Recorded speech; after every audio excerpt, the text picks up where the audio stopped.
So I was actually very surprised to hear that Star Wars The Force Awakens got pretty positive reviews all across the board pretty much. Now I was expecting this to be hated by a lot of people simply because it's not nostalgic, you know? Come on, it's 2015, everything gets rebooted, rehashed, storylines are being repeated like crazy. We have The Force Awakens coming out and it's basically a remake of episode 4 and it's ridiculously similar in its plot structure, and yet still this movie's being praised like crazy. Now, how is that? Well, it's quite surprising. Personally, I love this movie. I thought it was a great film that took everything that was great from the original trilogy, mixed it with everything that was great from the prequel trilogy, and put it all together in this perfect mix, and I loved it. I thought this was a fantastic movie, despite it being a little too similar to episode 4. Now you might be asking, what the hell, the good things about the prequel trilogy? There can't be anything good about those. Well, seeing how I kind of didn't really grow up with the original trilogy, I grew up with the prequels, so I have a different relation to those. But, honestly, I don't want to talk too much about the prequels, but I think it's nice just that you know where I'm coming from.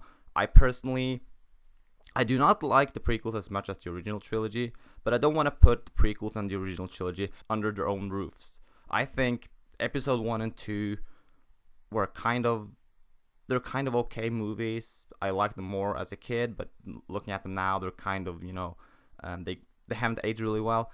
Episode 3 still holds up. I think it's absolutely fantastic. Now, the original trilogy is a trilogy that I didn't grow up with. It's something I saw at a later date, and honestly, episode 4 kind of disappointed me a little bit. Still a great movie though, but it's just a lot of things just didn't exactly click with me. I thought people always talk about lightsabers and the Force, and that's really awesome, and that's the thing that people always associate with Star Wars. Yet the original trilogy, it's very bare bones when it comes to that. Although the original trilogy has the great story, which is the thing that people usually put all the weight on. I think a movie usually needs to have more than just story. But the original trilogy is a fantastic work of art. I just don't think episode 4 really hit it that well. It may have been a great thing when it came out, but I think when you got to episode 5 and 6, it got a hell of a lot better. Now, episode 4, I had some issues with it, like the fight between Darth Vader and Obi-Wan it's one of the worst, it's one of the absolutely most laughable fights I've ever seen. And you can sugarcoat it as much as you want. You come with these explanations to why the hell he just disappears in his robe. It's the only thing that's remaining. It was a dumb scene. It was anticlimactic, and overall the lightsaber fights in episode 4 were just really bad. It got a lot better with episode 5 and 6. I love those. I do like episode 4 as well. It was just a little kind of slow start. Now, I think that's something we should probably mirror into this new trilogy of movies, episodes 7, 8, and 9. I usually see the original trilogy and the prequel trilogies kind of elevating. Episode 4 was kind of slow, and then episode 5 and 6 got a lot better. The same thing goes for the prequels. Episode 1 and 2, pretty slow, pretty boring. Then you get to episode 3, and it's a hell of a lot better. So, with this new trilogy, starting with episode 7, we're just starting off with a bang with this one. Holy shit, this is a great film. You can just imagine how great the next two are gonna be. Now, I don't want to go too much into, talking about spoilers or any details about this movie in particular.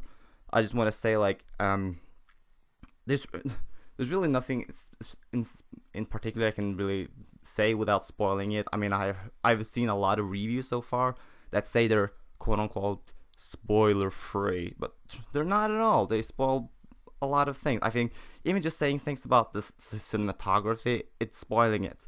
So I can just say, if this is the standard for the first movie in this, if this is what we're getting for the first movie in this trilogy, holy shit, am I excited for episode 8 and 9. And we're getting standalone movies as well. Now, I could imagine we could get a little tired of this because we're getting basically a new movie next year, which is not a new Star Wars movie. It's not episode 8, but it's a spin-off Then a half year after that, we're getting episode 8. And, you know, that's like 3 movies in 1.5 year. That is absolutely crazy. And, you know, that sounds like it's completely milking the franchise. And I think that's a bad thing. But overall, like, it's a really good start. I don't want to talk too much about the movie itself, but you should absolutely go see it. I mean, the story is, you know, basically episode 4, done in a slightly different way. But I wouldn't say it's exactly that. It is very different. It's like, you know, it takes the best of both the original trilogy and the prequels. The story is great, like in the original trilogy. And, you know, it's playing with the Force. It's playing with lightsabers a lot more than it did in any of the previous movies. You know, you have... you know, I can't really go too much into it, but I mean, you've got, like, you know, lasers being stopped in midair using the Force. You see people, like, you see, like, trees getting cut in half with lightsabers. You see, it's really brutal. It's a different kind of lightsaber battles than what we saw in the prequels. In the prequels, it was very, like, spinny and stuff, which I liked. I liked the lightsaber battles in the prequels a lot, which is one of the things that I really like about the prequels as opposed to the original trilogy. Whereas the original trilogy, they were very, like, careful with their sword swings. I don't know, maybe they're, like, afraid of breaking the sticks. But in this one, it's brutal. They're hitting hard. People get brutalized. People get, like, you know, little cuts in here and there. And trees are being cut up, and you see it. It's something I've wanted to see for a very long time. It's like going to the next level, almost like, you know, if you played Star Wars: The Force Unleashed or something, where it goes really over the top with the Force, with the lightsabers, and that's something I really like. So visually, I love it. It uses a lot of practical effects and some CG. I'm not a total nut when it comes to practical effects. Overall, I think it's not that big of a deal when you're using CG, because CG, it's an art, okay? It's not easy to do CG. People think it's a way, it's an easy way around, but it's not. Now, I do appreciate that it's practical. I just think that some of the effects were a little weird looking. Some of the puppets looked a little fake, but they're like adding a little bit of CG to the facial expressions, because you can't really do faces only using puppets. So mixing them both together, it really worked out. So yeah, currently after just seeing it, I think I actually prefer this movie definitely over the prequels, maybe even over the original trilogy, at least episode 4, which I didn't find that great. It definitely tops episode 4. It's a better start on a new trilogy than the original trilogy was. Now, if the next one can live up to Empire Strikes Back, you know, that can be a hard one. That can definitely be pretty difficult. Now, I really hope the next one is not going to be a straight-out remake of The Empire Strikes Back, the way this one kind of was a remake of A New Hope. I really hope they don't do that, but, you know, it wouldn't surprise me if they do, because they want to, like, capitalize on the episode 5, which is the one that everybody thinks it's the best, and I probably can't disagree with that. Episode 6 is pretty great too, though, besides the Ewoks. The Ewoks were fine, actually. You know, Jar Jar Binks isn't that annoying either. Anyways, you should absolutely see episode 7. It's fantastic. A little too much like A New Hope, but hell, who cares? It's probably the best Star Wars movie I've ever seen.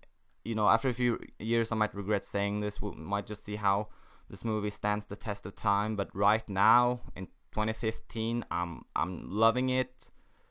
9 out of 10, you know, it's just near perfect film, and that's that. Just go see it. Anyways, this has been Adrian Marty. You can follow me on Twitter at Adrian_Passion. I'll be back with more gaming videos next year. Make sure to check out my Game of the Year video, where I talk about my 5 games of the year, including my 5 most anticipated games of next year. And have a good one.